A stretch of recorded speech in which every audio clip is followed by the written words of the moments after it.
So hello everybody, I am Angeline Loria, your reporter for tonight. So we will be having a lecture discussion about the guidance services. So here in my report, we'll provide you guys additional information about guidance services and orientation services. So the scope, history, their purposes. So here we'll help you to understand, know, or it will enlighten our minds how important those services in our lives. So what do we mean by guidance services?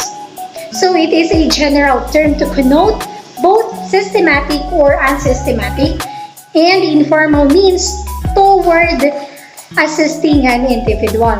It includes only all systematic and organized procedures and facilitates the same. And so it may be defined as a group ng services sa mga individuals para ma-assist sila in securing knowledge and yung skills na kinakailangan in making plans and sa interpreting life. So let's jump to the scope of this service. So guidance services include the following. First, we have services rendered to an individual and his needs. So, such as inventory and counseling sa mga pupils and assisting teachers in case studies. Next one, services to staff members.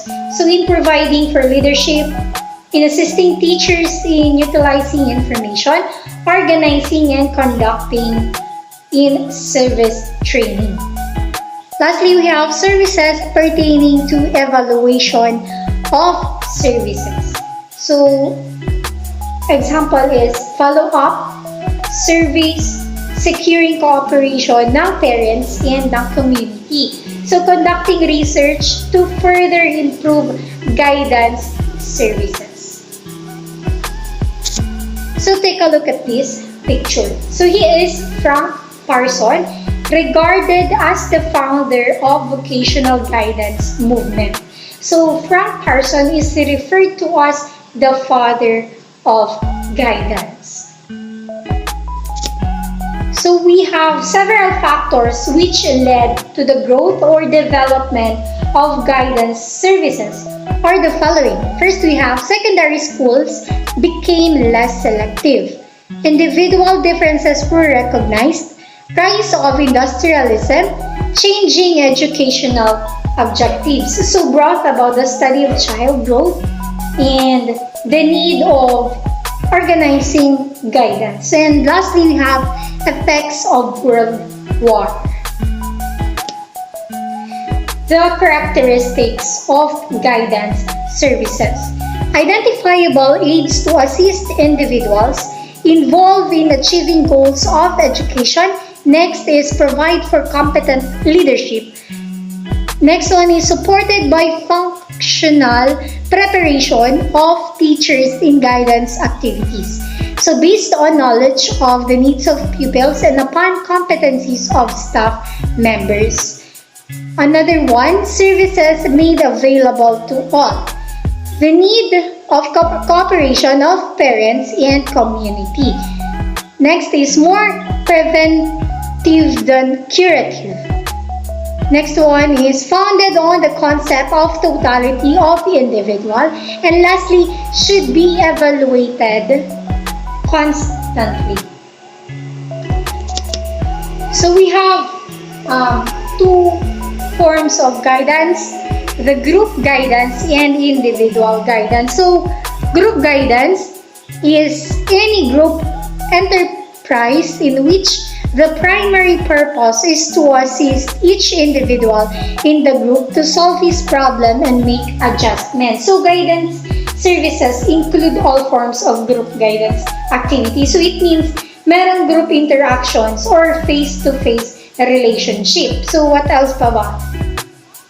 So in the regular class subject, assemblies, conference, and also meetings. So guidance has the following purpose: to enable each student or individual understand how others met and solve the same problems that confront him. So to discuss problems common sa group and also to develop awareness that problems are also shared sa iba. Next is individual guidance. So aimed at the self-development of the individual who studies, plays, and behaves in a group. Also, it focuses its best efforts toward making the individual face the music and live longer.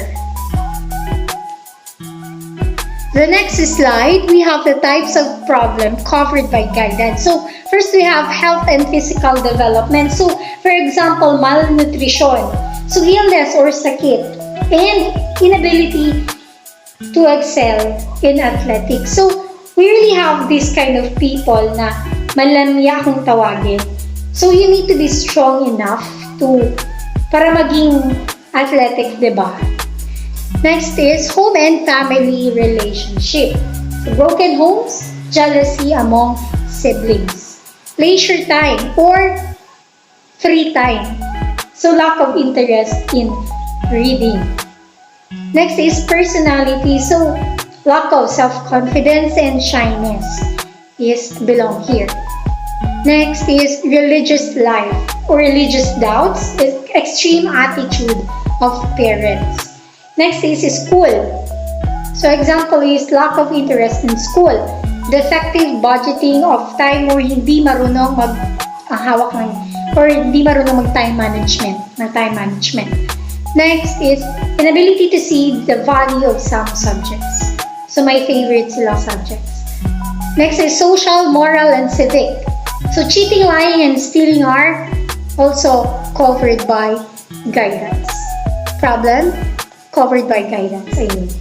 Lastly is vocational, so poor public relations. So we have 7 services of guidance. First, we have orientation service, testing services, educational and occupational services, counseling services, placement services, follow-up services, and research evaluation services but I'm just going to discuss to you the first one, which is orientation services. So before I proceed to my next discussion, do you have any idea what orientation services is? So can you give me a scenario where orientation generally noticed? So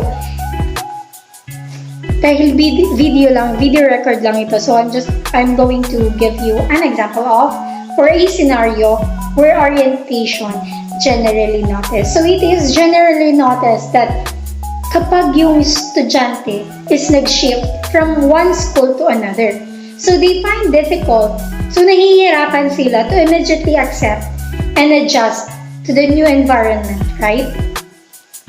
So kapag we are into a non-familiar or new situation, so may likely lead to a certain adjustments, problems among the student.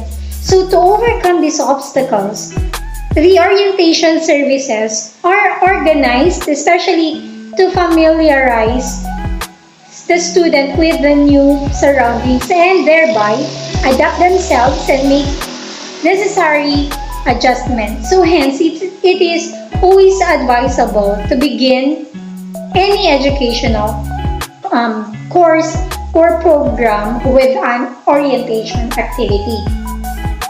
So let's proceed to our topic. What is orientation services of guidance? So it is an activity whereby descriptive materials and media are accumulated, organized, and disseminated through planned group activities.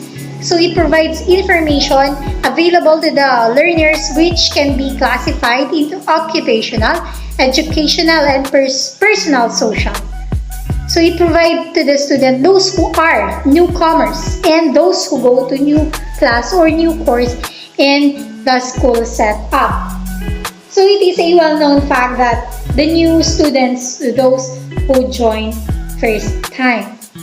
So that the orientation services is normally meant for students to enable them to know school courses, rules, regulations, to know the clear image of the school and such. Orientation services. So, it assists new students to know the information about the school. So, yun nga yung sinabi ko. It helps the student to adjust with school situation and enables a student to develop academic standards. So, personal qualities, high moral values as well as ethics standards from 6 experiences of the school. Assist students to achieve success in academic life, and it helps the student to know the almost all useful information. So the first one is assist new student to know information about the school. So it's history, traditions, and rules and regulation. So yun. The next is, so by learning this to study carefully, developing interest in study. So the last one is it helps the student to know the almost all useful information. So regarding a library, classrooms, playgrounds, different teaching aids. So in conclusion, the orientation services aims to help new students to feel at home and adjust to their new environment. So it should be offered systematic or organized well as a result of which newcomers would be able to have good start in school spheres. And that's all for my report.